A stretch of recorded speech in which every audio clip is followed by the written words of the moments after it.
Hey, what's up, y'all? I'm Coffee Fox, and today we're going to be trying out a new little thing here. We're actually going to try to find some stats about one specific character's ultimate ability in the game. We're going to be looking specifically at Venom and his ultimate, which is Feast of the Abyss. Now in Marvel Rivals, each character has their own unique ultimate. It's a hero shooter. This is just kind of standard stuff.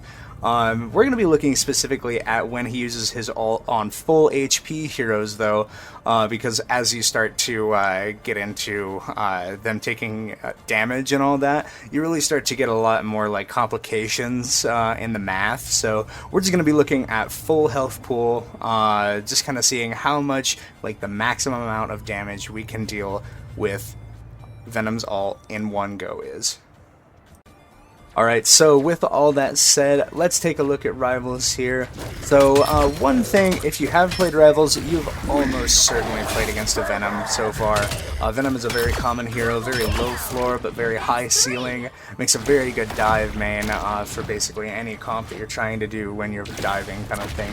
So, and if you haven't played Rivals yet, by the way, I highly recommend that you do. It's a super fun game. I'm not sponsored, I'm just a huge fan, honestly.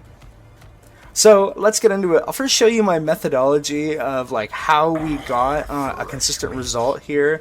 As you can see here, there's a little gold spot that's just perfect for Venom's foot, and if we angle it just right so that his other foot is set directly on this little intersection point here that you can see in those golden decorative lines, you can see that we get a very consistent view of the health bar at a set angle, and that gives us the ability to use the little tick marks to see the 25 health interval, 100 at the big ticks, and then we're also able to use a little analog method here by getting this exact angle every time. I'm able to just use a ruler because this health bar is exactly 5 centimeters long at this point. So we're able to kind of get exact percentages just to kind of see if those numbers add up when we're doing this. That way we get the same value twice and we know that it's probably the correct number here, or at least very, very decently in the ballpark. Alright, so we're going to start with support characters. They're called strategists in this game, but it's support, it's healers. Getting into that standard position, we can see that Luna Snow here, who has a total health pool of 275 at full, she's going to take 64% of her health bar, which is equivalent to 175 damage there. And this is consistent across all strategist characters. They all take 64% on the dot as damage when they're at full HP from the Venom ult. And now looking at this duelist role, which is equivalent to DPS in other hero shooters like Overwatch, you can see that this is actually also pretty close to that 64% mark, with inconsistently taking 1 or 2 percentage points more actually, which is kind of an interesting little inconsistency that seems to be programmed in. Why that is, I have no idea. It's just a feature of the game right now, so that's kind of something to keep in mind, that you end up dealing slightly more on average to DPS characters. Like I said, I'm not sure why that is.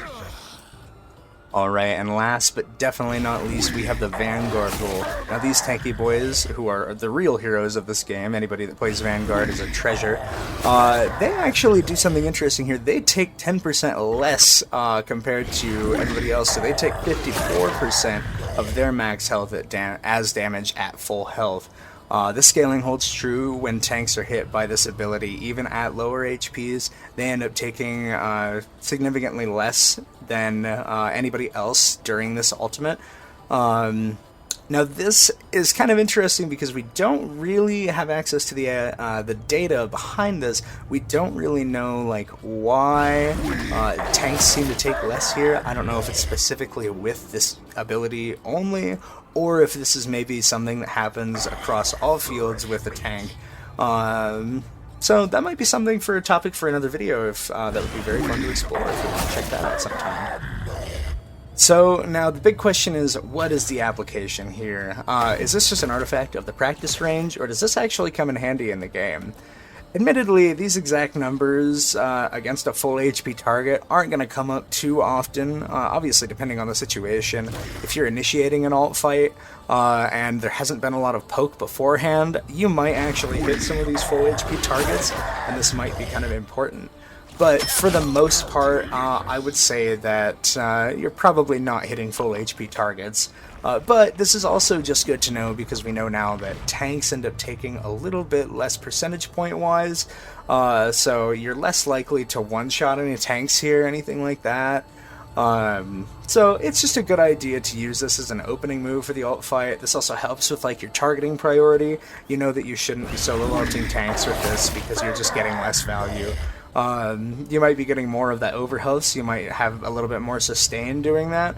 But honestly, if you're hitting squishies with your Venom ult, you're more than likely going to be able to finish them off right away. You know, you'll get the elim pretty quick. That being said, targets that are higher HP are going to give you more health, so it's just good to know in case you need more of that kind of sustain, so that you don't get chewed up by people actually peeling, which can happen actually from time to time in this game. Alright you guys, and that's it for this video. If you like this kind of content, make sure to one-shot that like button, make sure to alt that subscribe button, and honestly, if you like this kind of content, I would really love for you to visit my Twitch. I'm just there at Coffee Fox, and then also leave a comment here. Really helps boost these videos, and I'd really like to get into doing more of these, kind of like theory crafting, a little bit of like not really even data mining, but just kind of like figuring stuff out, or even like tutorials as we kind of get better at the game, you know. I'm not perfect in any way whatsoever at this game, but it's really fun to learn, and honestly, I think it would be really fun to learn with all of you guys as well. So, thanks for watching, and cheers y'all. Bye.